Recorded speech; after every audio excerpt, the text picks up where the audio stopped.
Soyez vraiment les bienvenus. Soyez vraiment accueillis comme chez vous. Vous êtes chez vous, vous êtes à la maison. Vraiment très très heureux de vous avoir tous là. Très heureux de voir beaucoup de visages que je ne connais pas cet après-midi. Excusez-moi. Et vraiment très très très heureux. Bonjour aussi évidemment à tous ceux qui suivront ce message par la vidéo. Beaucoup de joie d'être ensemble, beaucoup de joie de partager ensemble cette thématique que nous avons commencé il y a 2-3 semaines, une thématique sur la paix. La paix du cœur, comment graduer, comment augmenter la paix, comment avoir plus de paix, comment grandir dans la paix.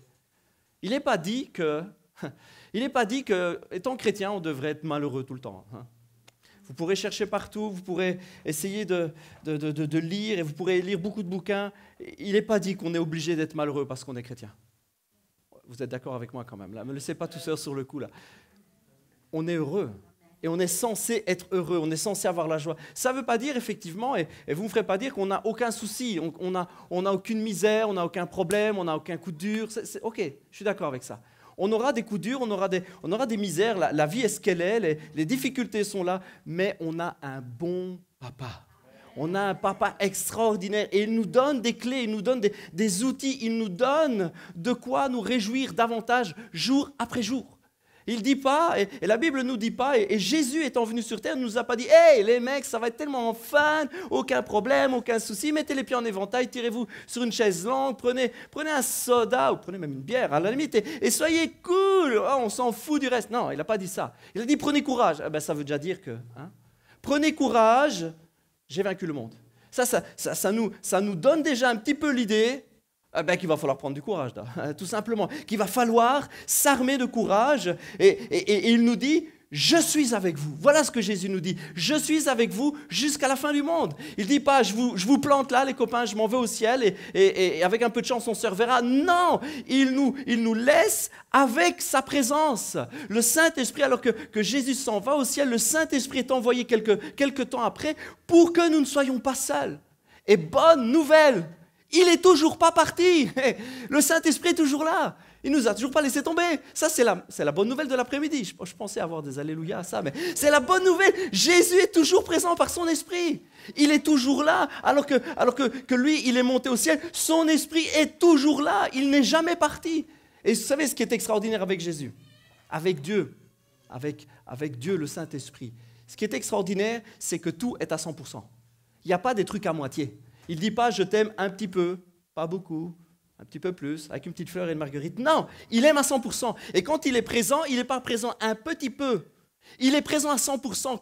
Quand la Bible nous dit que Jésus vit en nous, il vit à 100% en nous. Il est présent, il n'est pas présent un petit peu, des jours oui, des jours pas. Il est présent. Si tu as Jésus dans ton cœur, si tu as reçu le Saint-Esprit, si tu l'as invité, s'il vit en toi, il est là à 100%.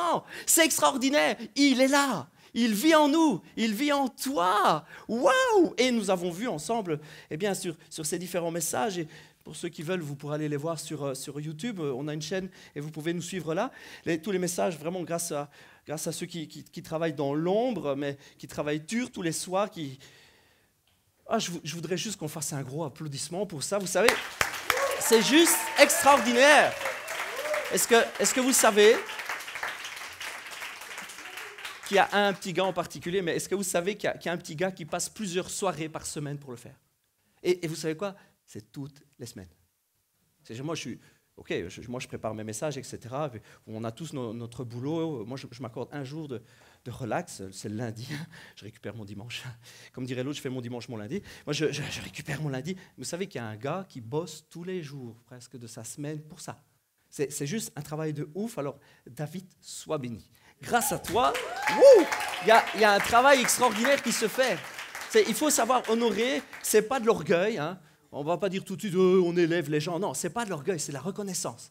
Il faut reconnaître le travail qui est fait, il faut reconnaître la valeur des gens. Nous avons tous une valeur extraordinaire aux yeux de Dieu, mais les uns avec les autres, il faut être capable de dire à quelqu'un, « Hé gars, tu fais un bon boulot. Yes, tu fais un bon boulot. Merci d'être toi, merci d'exister, merci d'être ce que tu es, merci pour ce que tu fais. » Ce n'est pas de l'orgueil, c'est de la reconnaissance. Merci David, et tous ceux qui n'auront pas eu l'occasion d'avoir les messages en direct, n'ont pas été présents, vous pourrez les voir sur notre chaîne YouTube. Et nous avons vu, et nous sommes dans une thématique de paix où justement nous sommes censés augmenter, nous sommes censés toujours aller plus loin. Et la présence de Dieu dans nos cœurs fait que nous sommes censés être dans la joie. Il y a des difficultés, c'est vrai, mais nous sommes censés, au fur et à mesure de notre vie chrétienne, eh bien, augmenter en paix, en joie et certainement en confiance. Vu que les jours passent, vu que nous connaissons de mieux en mieux notre Père céleste et que vraiment la vie de Jésus est en nous, eh bien au fur et à mesure nous devons, et nous sommes censés, ou c'est une bonne nouvelle quand même, mais peut-être ce n'est pas le cas pour tout le monde, mais nous sommes censés augmenter, graduer, avoir de plus en plus la joie et la paix. Et nous avons vu déjà deux choses vraiment extraordinaires, une principale avec David. Nous augmentons dans notre paix, nous augmentons dans notre confiance en Dieu alors que nous découvrons qui nous sommes en lui. Nous avons un nom, nous portons un nom, nous portons le nom d'enfant de Dieu. Nous sommes ses enfants. Et au fur et à mesure, nous avons vu avec la vie de David qu'au fur et à mesure, David, alors qu'il est dans le désert et qu'il a reçu l'onction, alors qu'il a été choisi, alors qu'il était seul, qu'il était rejeté de sa famille, alors que Dieu a posé les regards sur lui comme un bon papa, alors que les jours passent, nous avons vu ensemble que David, au fur et à mesure, fait de plus en plus confiance à l'Éternel. Il fait de plus en plus confiance à son Dieu et il apprend à le connaître. Il sait qui il est. Et quand il arrive devant Goliath, il dit « Je viens en son nom ». Je ne viens pas avec le nom d'Isaïe, mon père, ou je viens même pas avec mon propre nom. Je ne crois pas en mes propres forces, mais je viens en son nom. Je porte. Et nous avons vu ensemble que l'hébreu, derrière le mot « je viens en son nom », c'est vraiment « je porte son nom ». Je représente son nom. J'ai son nom sur moi. Je l'ai en moi. Il vit en moi. C'est extraordinaire. Et on voit que David, ce n'est pas juste qu'il est maboule et qu'il est complètement fada et qu'il ne se rend pas compte qu'il a un gars de 3,30 m devant lui qui va juste lui arracher la tête. Et non, ce n'est pas que David dit « c'est pas grave » et qu'il ne se rend pas compte. Non, il y va avec confiance parce que sa confiance au fur et à mesure des journées, sa confiance a augmenté, sa paix a augmenté. Alors qu'il est connecté à Dieu, que Dieu le bénit, que Dieu le fait grandir, il a sa paix et sa confiance qui augmente. Nous avons vu après qu'il est indispensable aussi pour nous d'apprendre à reconnaître la voix de Dieu quand il nous parle. Deuxième réunion, nous avons regardé à ça, reconnaître sa voix, reconnaître ses pas, reconnaître qui il est, où il est, comment il fait, comment il vit, comment il agit, comment est Jésus, comment il est dans les évangiles, comment il est dans son ministère terrestre. Nous avons vu ensemble qu'au fur et à mesure que l'on connaît Dieu, que l'on connaît Jésus, que l'on connaît ce qu'il fait, ce qu'il est, notre joie augmente, notre paix et notre tranquillité augmente parce que nous apprenons à le connaître, parce que nous apprenons à reconnaître sa voix. Et nous avons terminé avec cette pensée, nous venons dans sa présence. Nous venons dans sa présence, nous venons alors que nous sommes ensemble. Ce n'est pas que nous avons besoin de l'Église. Ça fait partie des mythes évangéliques, chrétiens, pentecôtistes, protestants. Mettez tous les noms et toutes les étiquettes et tous les hic que vous voulez là-dessus. Ça fait partie des mythes. J'ai besoin de l'Église. C'est l'inverse. L'Église a besoin de toi. L'Église a besoin de toi pour la faire grandir, pour la rendre plus belle, pour agir, parce que l'Église, c'est l'extension du bras de Dieu. L'Église, c'est le cœur de Dieu qui agit. L'Église, c'est juste une paire de bras cassés, mais qui est remplie de l'amour de Dieu. C'est juste nous. Hein? Et nous sommes indispensables les uns aux autres. Et ce n'est pas que j'ai besoin de l'Église, mais l'Église a besoin de nous. Nous avons besoin d'agir. Et nous avons vu ensemble venir dans sa présence, à sa rencontre, venir le rencontrer, venir l'adorer, venir déclarer qui il est et nous déclarer à nous qui il est aussi, venir dans la louange, nous savons qu'il est présent et ça nous ressource et notre paix augmente au fur et à mesure aussi, notre confiance augmente alors que nous revêtons de plus en plus sa présence, que nous allons à sa rencontre, que nous voyons les frères et sœurs, que nous nous donnons et que nous servons et que notre paix, c'est vrai, grandit au fur et à mesure de tout cela. Nous l'avons vu ensemble. Et nous l'avons vu, un petit détail, une petite parenthèse que j'aime toujours rappeler. Quand on loue Dieu, c'est vrai, on loue Dieu. On dit oh, tu es grand, tu es extraordinaire, tu es digne. Mais c'est surtout à nous qu'on le dit. Il est grand, il est digne. Ça nous fait du bien quand même de nous rappeler ça. Dieu n'a pas besoin qu'on le dise. Vous savez, il prend plaisir à ce qu'on le loue, à ce qu'on l'adore. On dit tu es grand, tu es puissant. Oh Dieu, tu es infiniment grand. Mais vous savez, c'est surtout à nous qu'on le répète. Oh, il est puissant. Oh, il est infiniment grand. Et vous savez, c'est à qui aussi qu'on le répète? À notre ennemi. Oh, il est grand, il est puissant, et t'as perdu d'avance, tu es battu, nous sommes vainqueurs dans le nom de Jésus, yeah. Alors on loue le Seigneur, et c'est vrai, notre paix augmente parce que nous sommes dans sa présence, nous louons Dieu, et nous reconnaissons qui il est, extraordinaire. Et je voudrais juste aujourd'hui voir avec vous deux points. 2 points qui nous aident aussi à grandir dans cette confiance et dans cette paix avec notre Dieu. Parce que c'est vrai, ce n'est pas quelque chose d'inné, d'apprendre à faire confiance, d'apprendre à compter. Ce n'est pas quelque chose d'inné parce que c'est même tout l'inverse. En fait, depuis qu'on est petit, comme Zélie, on lui dira « Zélie, il ne faut pas parler aux inconnus. Zélie, il faut faire attention, attention à ci, attention à là, tu risques de te faire mal. Ne parle pas à quelqu'un que tu ne connais pas. » Et quand elle sera plus grande et qu'elle aura des copains et des copines, ça va être dur, ça va être dur. Et que les scooters seront devant la façade, là, ça va être dur. Ça. Et qu'on dit « Bonjour monsieur, je peux venir voir votre fille ?» Oh, là ça va être chaud quand même, ça va vraiment être chaud. Et on va lui apprendre à dire « Ne va pas avec n'importe qui. Ne suis pas n'importe qui, ne fais pas confiance à n'importe qui. Et même si c'est des copains de tes copains, enfin, nous, on ne les connaît pas, quoi. Donc, méfie-toi, etc. On a une vie avec une enfance qui nous rappelle à chaque instant qu'il faut se méfier des autres. Il faut se méfier de ce qu'on ne connaît pas, il faut se méfier de ce qui est en face de nous. Et on a entendu, et vous savez quoi, c'est une bonne chose malgré tout. Hein. Ne me faites pas dire ce que je n'ai pas dit. À nos enfants, c'est normal de leur communiquer cette chose, de faire attention. Dans le monde dans lequel on vit, malgré tout, il faut quand même se méfier. Trop de déceptions, trop de blessures, trop de coups durs, trop de choses mauvaises. Et on n'a pas facile à faire confiance. Notre paix va augmenter au fur et à mesure qu'on va apprendre à faire confiance à Dieu. Au fur et à mesure de toutes les situations de notre vie, alors que nous allons avancer dans la vie, alors que les jours passent, les années passent, les mois passent, alors que notre vie chrétienne passe, notre paix intérieure va augmenter au fur et à mesure que nous apprenons à faire confiance. Vous allez dire, Pasteur Miguel, tu te redis là. Tu dis, notre confiance augmente au fur et à mesure que nous faisons confiance. Il s'est cogné la tête. Hein, j'ai pris trop de café. Non, parce que apprendre à faire confiance, c'est vraiment quelque chose en soi qui est compliqué.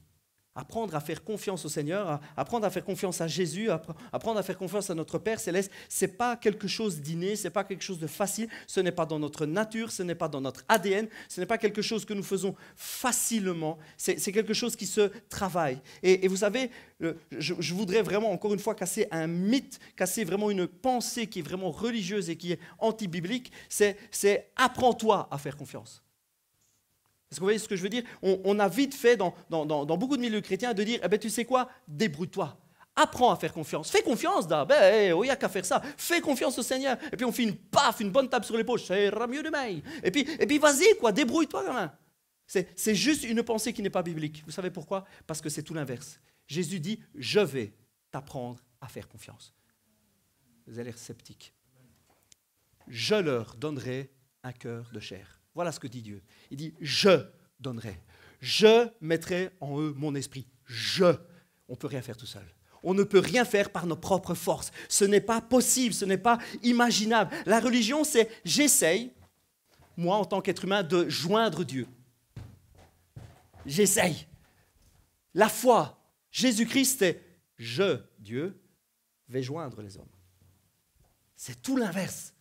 La Bible, l'Évangile, c'est Dieu qui vient à nous.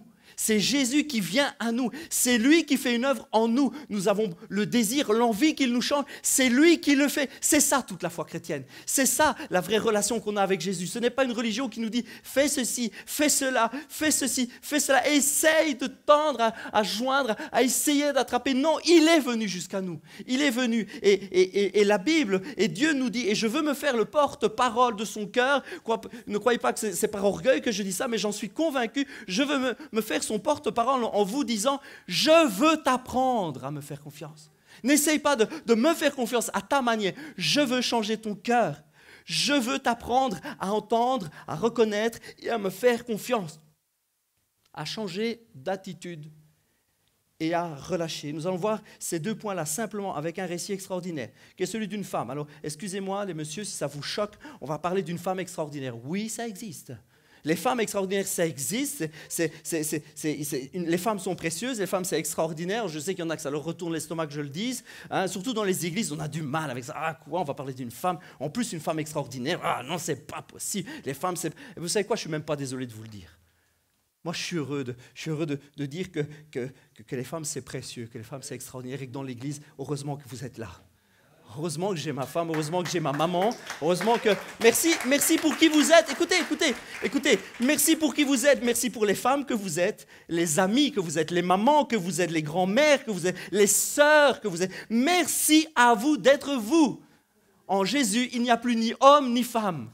Il n'y a que des âmes, il n'y a que des cœurs. Alors, zut à tous ceux qui diront les femmes, dans une église, les femmes ne peuvent pas.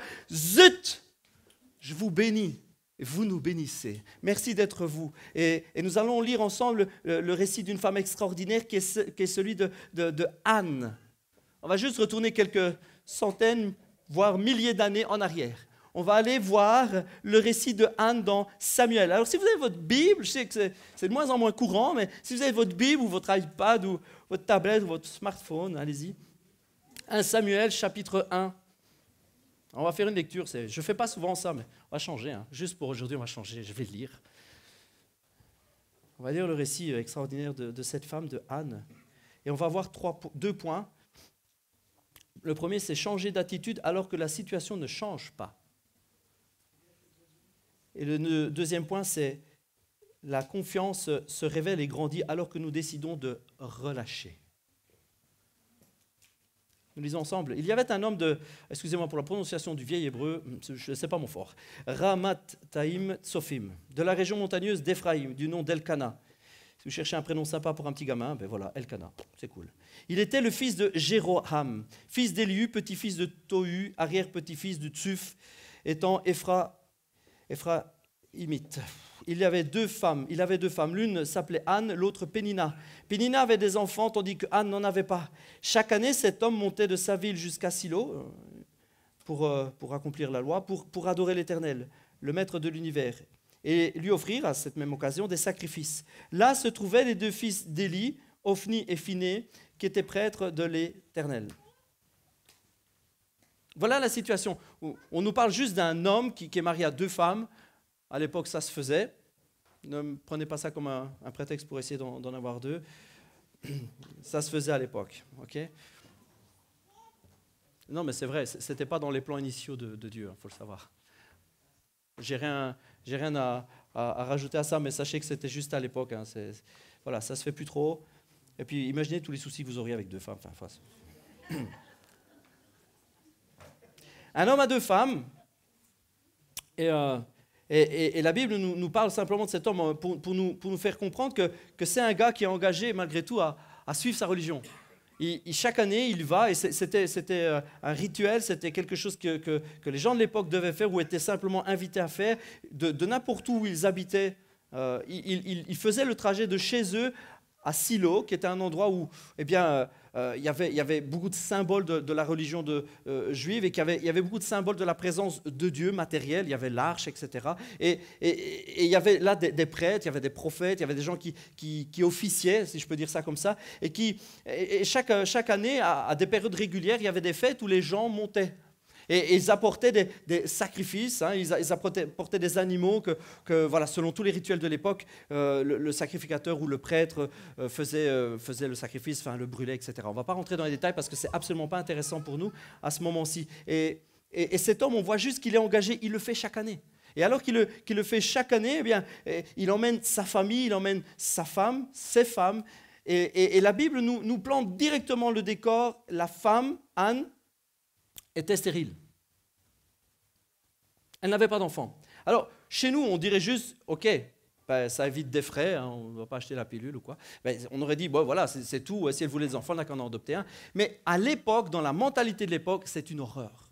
C'est quelque chose, c'est impensable. Dans la mentalité de l'époque, une femme qui ne peut pas donner d'enfants à son mari, parce que c'est ça, c'est pas elle qui avait des enfants, elle donnait des enfants à son mari. Si elle ne pouvait pas lui donner une descendance, si elle ne pouvait pas donner à son mari des enfants, c'était presque qu'elle ne servait à rien. Je sais, je dis ça, c'est pas que je le pense, mais c'était dans la mentalité de l'époque. La femme qui ne pouvait pas offrir à son mari une descendance, eh bien, c'était une femme qui ne faisait que coûter des sous. Vous voyez ce que je veux dire ? Ah ouais, elle mangeait et s'habillait. Alors chez nous, s'habiller, ce serait vraiment très cher. À l'époque, c'était un petit peu moins cher, heureusement. Mais c'est une femme réellement qui ne faisait que coûter des sous. Elle ne pouvait pas fournir ni main-d'œuvre, ni descendance, elle ne faisait rien, quoi. Et tout ce qu'elle faisait, c'était manger la nourriture du mari. Et dans cette idée, on nous dit dans ce récit que Anne souffre, que Anne souffrait terriblement, et que alors qu'elle coûte des sous à son mari lui donnait toujours une portion double, parce qu'il voulait vraiment lui montrer qu'il l'aimait, quoi. Et alors qu'elle n'avait pas d'enfant, je vous le lis, le jour où Elkana offrait son sacrifice, il donnait des portions à sa femme Pénina, normal, et à tous les fils et à toutes les filles qu'il avait d'elle, normal, mais à Anne, il donnait une portion double, car il l'aimait, même si l'Éternel l'avait rendu stérile. Et imprégnez-vous du récit de l'époque et de la mentalité de l'époque. C'est juste une femme qui coûte des sous, et lui, il fait encore l'effort de payer double, quoi. Il veut vraiment lui montrer qu'il aime, alors que cette femme souffre, alors qu'aux yeux de tous, elle n'est là que pour manger le pain et passer son temps, passer sa vie, elle ne sert à rien, c'est juste une perte de temps. Et lui, il veut vraiment prouver, c'est un bon gars, il est engagé, il veut servir Dieu, etc. Et il veut montrer à sa femme qu'il aime. Et il lui donne encore, elle sert qu'à ça, hein, il lui donne encore la portion double. Et on lit ensemble dans ce récit toute la tristesse et toute l'amertume de cette personne, de Anne. Chaque fois, Anne avait des tristesses terribles. Elle pleurait énormément. Anne était stérile, n'avait pas d'enfant, et ça rendait vraiment son cœur profondément triste. Toutes les années, il en était de même. Chaque fois qu'Anne montait à la maison de l'Éternel avec son mari et sa co-épouse, si on peut dire ça comme ça, Pénina, donc l'autre femme de son mari, la provoquait de la même manière. Alors elle pleurait, mangeait pas, et son mari lui disait « Mais enfin, Anne, pourquoi tu pleures? Et pourquoi tu manges pas? Pourquoi ton cœur est-il attristé? Est-ce que je ne vaux pas mieux pour toi que 10 fils ?» On voit dans ce récit, j'essaye simplement de vous planter le décor, hein, on voit dans ce récit une femme qui a une tristesse pas possible parce qu'elle sait qu'elle n'a pas la possibilité de donner à son mari de descendance, elle ne peut pas lui donner d'avenir, elle ne peut pas faire ce pourquoi, entre guillemets, dans la mentalité de l'époque, elle existe. Elle existe pour donner une descendance à son mari. Elle ne peut pas, elle est juste à côté de sa vie, elle loupe sa vie, elle loupe tout, elle loupe sa destinée selon la mentalité des gens de l'époque. Elle ne sert à rien, elle ne fait que coûter, et son mari essaye de lui prouver qu'il l'aime. Il essaye de simplement lui dire, c'est pas grave, tu me coûtes, tu me coûteras encore plus, je t'aime quand même. Et c'est beau, mais ça fait juste rien. Ça fait juste que Anne est toujours aussi malheureuse. Et son mari ne comprend pas. On voit toute l'incompréhension de son mari qui ne réalise pas que ce petit bout de femme-là passe juste à côté de sa destinée, de sa vie. Elle n'a pas de raison de vivre. Elle n'a pas de raison de vivre et elle est vraiment à côté de tout ce qu'elle aurait pu rêver en tant que jeune fille de l'époque et en tant que femme après. C'est vraiment un contexte terrible. Pour nous, ça semble exagéré. Vous allez peut-être dire, oh, pasteur, tu brodes un peu quand même beaucoup, là, t'en fais trop, hein, tu veux juste faire du show. Mais vraiment, réfléchissez, prenez un instant pour essayer de vous détacher de la vie d'aujourd'hui et d'essayer de vous projeter là-bas. C'est juste une vie foutue, une vie ratée. Ça, c'est le contexte. Avec un mari qui essaye de faire tout ce qu'il peut, mais le pauvre, il ne comprend rien aux femmes. Et une autre femme, hein, sa co-épouse, qui est juste là pour l'enfoncer tout le temps. Tiens, si tu n'aimes pas qu'on te dise que tu n'as pas d'enfant, je vais te le rappeler tout le temps. Et vraiment, la vie de cette femme, elle est juste foutue, quoi. Elle est au bout de tout. Et avec la médecine de l'époque, évidemment, ce n'est pas une tisane qui lui fera avoir un enfant ou un remède naturel. Ça ne marche pas. Et elle est au bout de tout. Et alors qu'elle va pour aller dans la maison de Dieu, pour aller à ce qu'on aurait pu dire au jour d'aujourd'hui à l'église, alors qu'elle va là, qu'elle se présente devant Dieu, elle a une tristesse profonde et elle fait quelque chose qui apparemment elle n'a jamais fait. Apparemment, elle n'a jamais fait ça. Elle va prier. Elle va aller à la rencontre de son Créateur. Après tout, s'il m'a créé, il peut peut-être faire quelque chose. Après tout, si c'est lui si de ses mains j'ai été formé, il peut peut-être faire quelque chose. Et elle va, telle qu'elle est, elle va aller prier pendant un moment. Prier, ce n'est pas réciter des paroles, ce n'est pas réciter des textes tout faits. Non, prier, c'est juste ouvrir son cœur. C'est dire ce qu'on a à l'intérieur à son Créateur. C'est utiliser les mots qu'on a, utiliser le vocabulaire qu'on a. Il ne faut pas un vocabulaire très compliqué. Peut-être c'est un mot qui vous paraît bizarre, de prier. Hein, qu'est-ce que je dois faire? Je dois réciter telle ou telle prière que j'ai appris quand j'étais jeune. Non. Prier, c'est ouvrir son cœur. Et la Bible nous dit que Anne va se lever après le repas, etc. Elle est juste dégoûtée de la vie, elle est au bout du rouleau, elle est au bout de tout, elle n'a pas d'avenir, elle n'a rien, et elle va juste se mettre devant Dieu.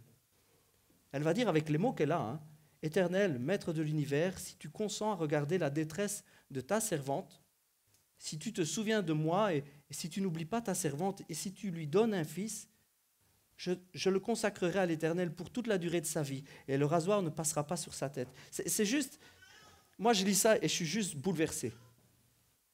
Moi je suis juste bouleversé. Elle n'a pas de gosse, elle n'a pas d'avenir. Elle demande juste à Dieu si tu peux juste me faire le plaisir d'eux, et puis il lui dit, je te le refile juste derrière. On a l'impression que c'est juste pas cohérent. Mais Anne, attends, alors demande-lui des jumeaux, quoi, tu lui enfiles un des deux. Tant qu'à faire. Mais c'est juste tellement sa souffrance est grande, elle ne regarde même pas qu'en fait, en faisant ça, elle ne donnera pas un avenir à son mari. Elle ne réalise pas à ce moment-là tout ce qu'elle voit, c'est cette tristesse. Elle répand sa tristesse devant Dieu, elle ouvre son cœur, et alors elle parle d'elle à la troisième personne. Là, elle est tellement détachée de sa propre vie, c'est juste son cœur devant Dieu, vous réalisez ça? C'est juste son cœur devant Dieu, c'est tellement fort, elle déverse juste son cœur d'ici. Si tu veux juste voir ça, si tu veux juste un moment tourner les yeux vers moi, si tu veux juste un moment me regarder, si tu veux juste un moment retirer cette honte que j'ai sur moi, si tu veux répondre, si tu veux me voir. Et vous savez, dans ces cas-là, vous aurez toujours un chrétien qui viendra vous taper sur l'épaule en disant « Mais prends courage, voyons. » Voilà Élie qui arrive. Élie le prophète. Élie le prophète, il la regarde de loin. Et en fait, comme Anne, elle est en train de prier à voix basse, et qu'elle remue les lèvres, il regarde de loin. Si ça fait un moment qu'elle parle. Je sais que les femmes, ça parle beaucoup, mais quand même. Elle a trop bu. Il arrive. Dis, oh, c'est pas l'endroit pour cuver le vin, hein. Va dehors, va cuver ton vin dehors. Voilà ce que le bon chrétien va souvent dire. Allez, si tu n'es pas un bon chrétien, c'est normal que Dieu ne te répondra pas. Si tu es dans la misère, c'est parce que tu as commis un péché. Si Dieu ne te répond pas, c'est parce que tu n'as pas assez demandé. Si Dieu ne te répond pas, c'est parce que tu n'as pas la foi. Il y aura toujours un bon chrétien pour vous relever, n'est-ce pas? Oh yes! Il y aura toujours un bon chrétien pour vous filer la patate, là, pour vous taper sur l'épaule et dire, va boire dehors. Va voir là-bas. Va en dehors, allez, va pleurer dehors. C'est que tu le mérites. Tout ce qui est véhiculé dans juste cette parole, va cuver ton vin dehors. Voilà ce qu'il lui dit. Jusqu'à quand seras-tu ivre? Et c'est le prophète de l'Éternel. Hein. C'est juste un gars, il est juste censé être inspiré puissamment par Dieu. Il est censé avoir des paroles de connaissance, il est censé avoir un amour dingue, il est censé être rempli de... Ouais, bon, il est censé être un bon chrétien, quoi. Il est censé juste être là pour relever les gens, et en fait, tout ce qu'il fait, c'est l'enfoncer encore plus. Quand vous aurez un cœur à répandre, c'est vrai, votre misère, et quand les autres verront que ce dont vous souffrez, il y en aura souvent un. Alors, il y en aura souvent même plusieurs qui viendront juste vous dire c'est ta faute, qui viendront vous enfoncer. Mais heureusement, Anne c'est juste qu'elle dit non. Moi, j'ai vraiment une souffrance incroyable à l'intérieur. Si j'ai parlé aussi longtemps, si j'ai parlé aussi longuement, c'est parce que j'ai une souffrance de ouf. C'est parce que je souffre terriblement. Ne prends pas ta servante pour une femme légère qui aurait bu un coup de trop. C'est le trop-plein de ma douleur et de mon chagrin qui m'a fait parler jusqu'à présent. C'est juste, tu vois, c'est juste que tu m'as jugé super vite, quoi. Comme la plupart des chrétiens, des pasteurs, des leaders et des responsables d'église, et comme la plupart des églises, tu m'as jugé juste trop vite, quoi.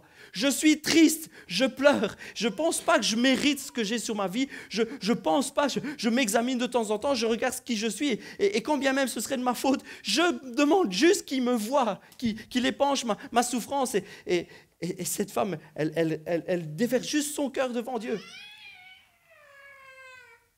La Bible nous apprend, si vous connaissez ces passages, mais si vous connaissez votre Bible et si vous avez déjà entendu parler de l'amour de votre Père là-haut, vous apprendrez que Dieu regarde au cœur, que Dieu ne regarde pas aux apparences. Il ne regarde pas si on a l'impression d'être bourré ou pas. Il ne regarde pas si Dieu, quand il regarde Anne, papa là-haut, quand il regarde Anne à ce moment-là précis, il ne voit pas une femme qui a l'air ivre. Il voit un cœur qui saigne, il voit un cœur qui souffre. Et dans ces cas-là, venir juste lui taper sur l'épaule, lui dire c'est ta faute, c'est juste terrible. Ou alors venir lui taper en disant eh bien prends courage, débat-toi tout seul, fais des efforts, relève-toi tout seul. C'est tout aussi pire, c'est tout aussi terrible. Et on voit que Élie, il est juste, il ne sait pas quoi dire. Alors il sort vraiment la phrase. Excusez-moi, je dis ce que je pense. Il sort la phrase bateau. Ah ben ça va, que le Seigneur te bénisse. Ouais, ben ça me fait une belle jambe. Hein. C'est juste la phrase bateau, quoi. C'est juste, ah, je savais pas quoi dire. Attends, mes notes sont où? Que Dieu te bénisse. Hop, et j'ai fait ma béate de la journée. C'est juste affolant. La seconde avant, il lui dit, va cuver dehors. Ah, t'as pas bu, pardon. Que Dieu te bénisse. Hop là. C'est juste dingue. C'est juste trop souvent ce que l'Église fait. Elle voit quelqu'un qui va pas bien, elle lui dit c'est de ta faute, et puis quand la personne dit mais je souffre, moi. Que Dieu te bénisse alors, hein. On va prier, merci Seigneur, ouais. C'est juste dingue. Et cette femme, elle se relève et elle va quitter cet endroit. Et ce qui est extraordinaire, c'est que son cœur va changer. Alors je vais vous donner une clé extraordinaire. De la bouche du pire de tous les chrétiens, de la bouche du pire de tous les leaders, de tous les pasteurs, du plus imparfait de tous, peut naître quand même l'espoir. C'est juste extraordinaire parce que, comme Élie lui dit juste sois bénie, cette femme, elle prend au travers de tout ce que peut représenter Élie à ce moment-là, qu'il a presque insulté là devant tout le monde. C'est juste extraordinaire parce qu'au travers de ces quelques mots, elle saisit que Dieu lui parle. Moi, je suis bouleversé par ça parce que je dis comment elle a fait. Comment elle a fait pour saisir juste, alors que ce gars-là, il est juste à côté de ses pompes, quoi. Il n'est pas capable de l'encourager correctement, il n'est pas capable de dire, et il ne lui dit pas, même pas une parole vraiment qui vient de Dieu ou qui vient du cœur de Dieu. Il ne lui donne pas une parole ni prophétique. C'est pas qu'il dit, oui, ok, alors le Seigneur me révèle que... C'est pas que cet homme est vraiment utilisé par Dieu, mais c'est juste à travers la parole la plus maladroite. À travers tout ça, elle est capable, elle, d'aller chercher ce que Dieu veut lui dire et d'aller chercher un encouragement. Ouais, alors que tout semble s'acharner, alors que tout semble ne pas s'améliorer, alors que la vie est complètement foutue pour Anne, alors qu'elle est là, elle est triste, la Bible nous dit qu'elle va changer de visage.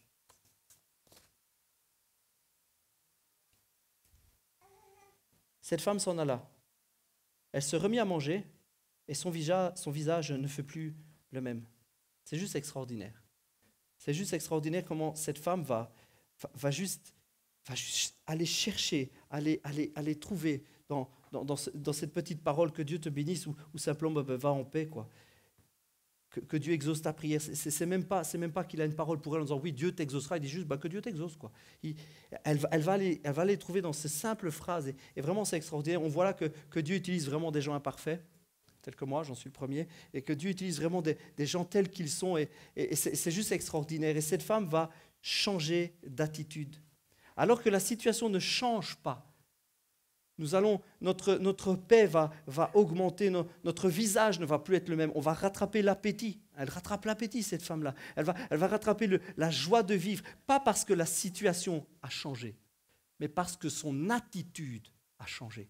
Alors qu'elle vient juste de se faire rabrouer, elle vient juste de se faire dégager par Élie, alors qu'il vient juste de lui dire, si tu es ivre, va cuver ton vin ailleurs, alors qu'elle vient juste d'être insultée à travers une simple parole, eh bien que Dieu t'aide, que Dieu te bénisse, à travers cette simple chose-là, à travers cette phrase bateau-là, elle saisit et elle change d'attitude. Alors qu'elle a déposé son cœur, elle change d'attitude.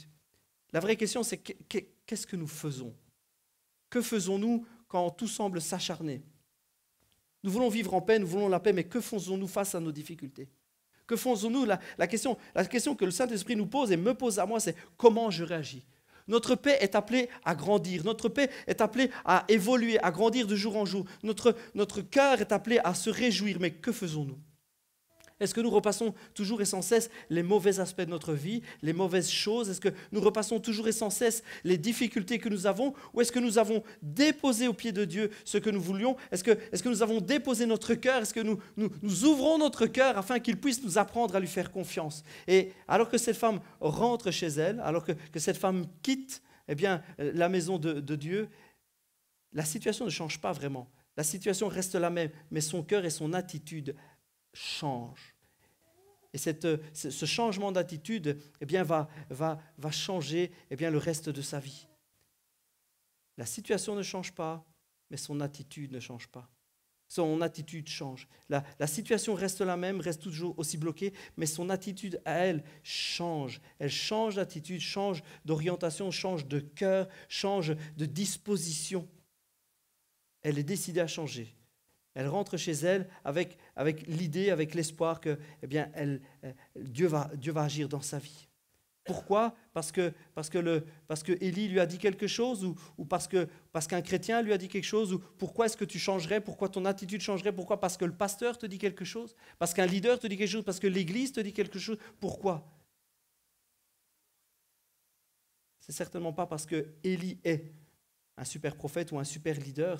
Ce n'est pas parce que Élie représente quelque chose de fort et il a une parole puissante pour elle. Non. Elle change de cœur parce qu'elle décide de faire confiance petit à petit à Dieu. Alors que simplement elle lui a ouvert son cœur, qu'elle a répandu sa tristesse, alors qu'elle a répandu son cœur, elle décide dans son cœur, elle désire un changement. Et son changement de cœur va amener un changement d'attitude. Elle ne va plus être la même. Et apprendre à faire confiance commence par un changement d'attitude. Face à nos problèmes, face à nos difficultés, je ne sais pas les difficultés que vous traversez aujourd'hui. Je ne connais pas les difficultés que vous avez alors que vous êtes rentré. Je ne le sais pas.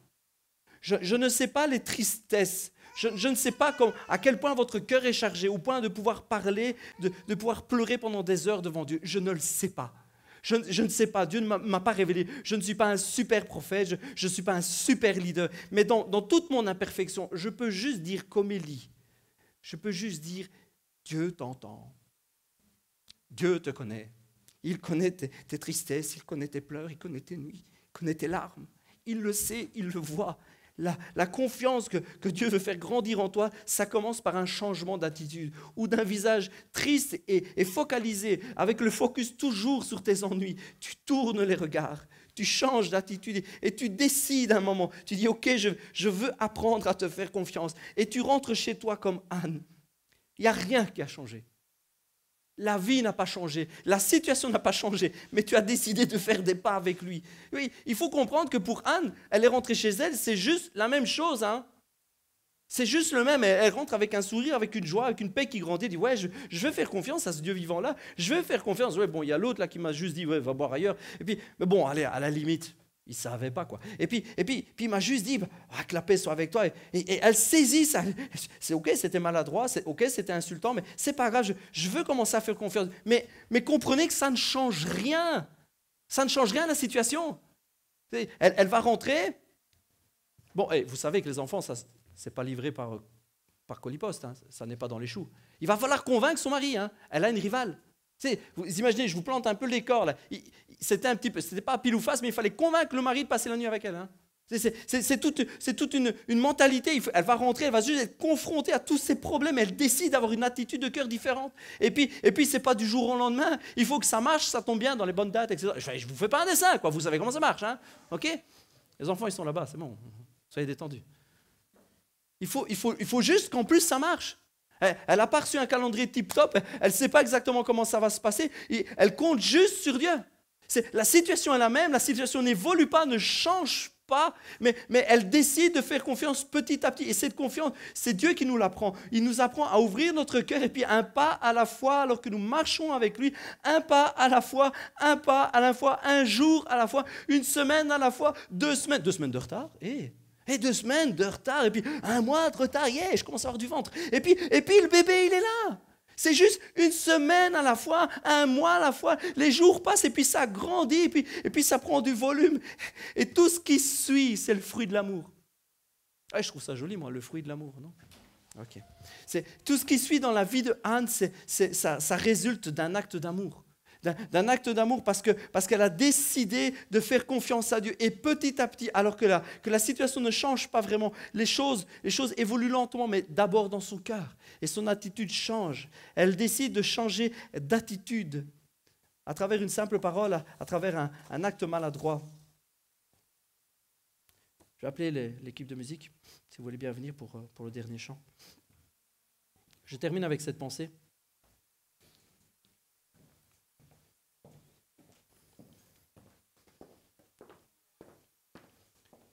Notre confiance se révèle et grandit alors que nous décidons de relâcher et d'avancer.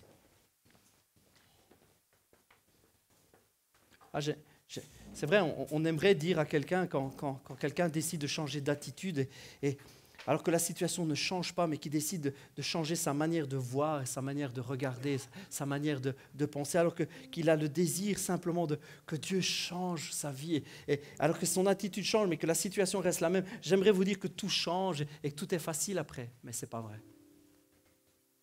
Si je vous disais ça, je vous mentirais, je vous jetterais juste de la poudre aux yeux. Je vous tromperais. Il va falloir encore passer au-dessus des journées difficiles.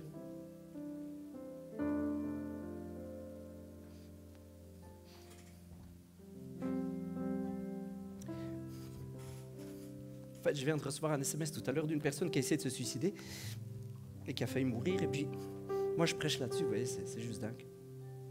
Il faudra passer au-dessus de ces journées-là, ces envies de suicide. Il faudra passer simplement parce que notre cœur a décidé de changer d'attitude. Il faudra s'accrocher, c'est vrai, mais il faudra apprendre à lui faire confiance. Et il faudra relâcher. Il faudra juste relâcher. Il y aura des jours où il faudra juste tout abandonner, il faudra tout juste donner, tout juste lâcher devant Dieu. La situation ne change pas, les apparences ne changent pas. Apprendre à faire confiance, c'est un chemin, c'est un sentier.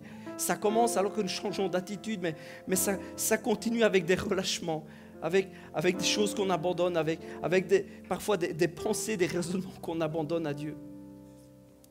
Il y avait la Anne avant, puis il y a la Anne après. Il y avait la situation de la Anne avant, mais il y a la situation de la Anne qui n'a toujours pas changé. Le cœur est différent. Elle va de mieux en mieux. Elle apprend à faire confiance à Dieu. Elle apprend, et ces quelques mots, reçois ma paix, reçois la paix de Dieu, que la paix de Dieu soit sur toi. C'est des mots qui reviennent dans sa tête. Et combien de personnes restent dans la situation d'avant parce qu'ils veulent que la situation change avant de changer d'attitude et de cœur? Combien de personnes n'évoluent pas parce qu'elles refusent de changer leur manière de voir alors que la situation reste la même? Relâchez. Relâchez.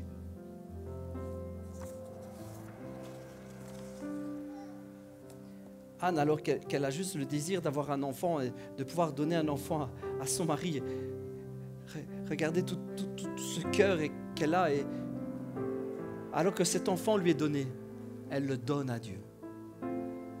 Alors que toute sa vie, ça a été l'attente, toute sa vie de femme, ça a été l'attente d'un enfant, ça a été l'attente de vivre enfin ce moment extraordinaire.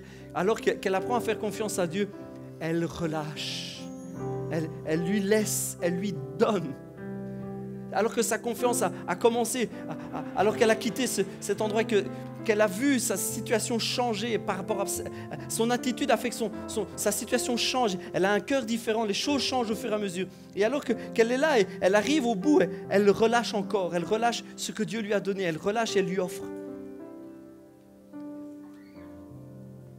Relâcher la situation, relâcher le stress, relâcher l'anxiété, relâcher nos peurs, relâcher même nos rêves parfois. Relâcher simplement les films qu'on s'est faits. Il le fera de telle ou de telle manière. Il fera comme ceci ou comme cela. Accepter qu'il le fasse à sa manière. Accepter qu'il le fasse comme il le veut. Relâcher. Manquez pas ça. Pour tous ceux qui pensent avoir une vie complètement plate, morne, stérile, qui ne donne rien. Pour tous ceux qui pensent que leur vie ne sert à rien. Pour tous ceux qui disent, Dieu, à quoi je sers? À quoi je sers?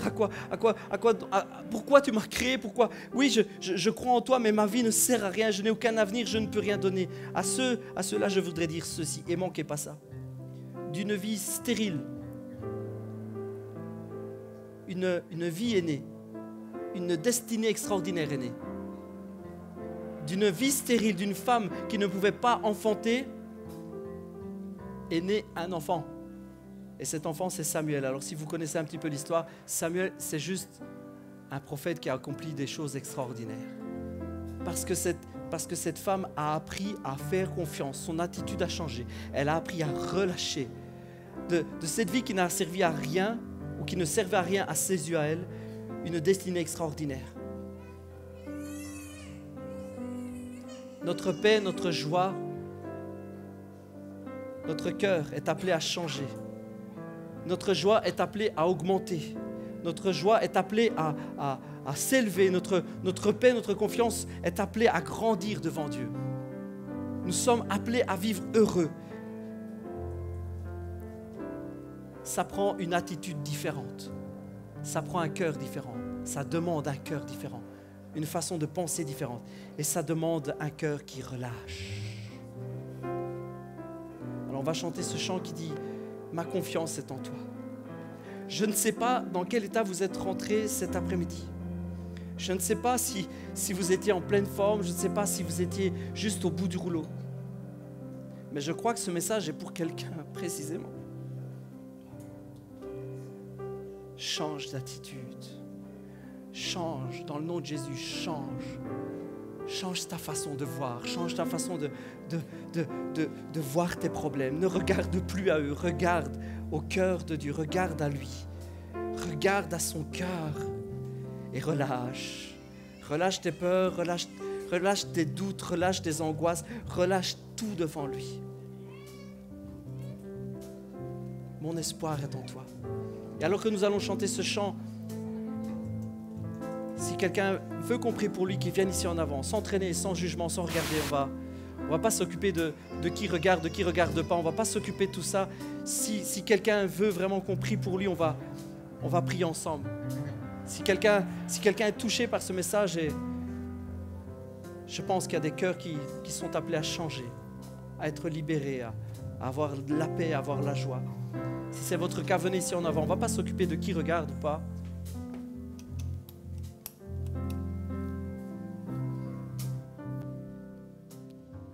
Chantons ensemble ce chant.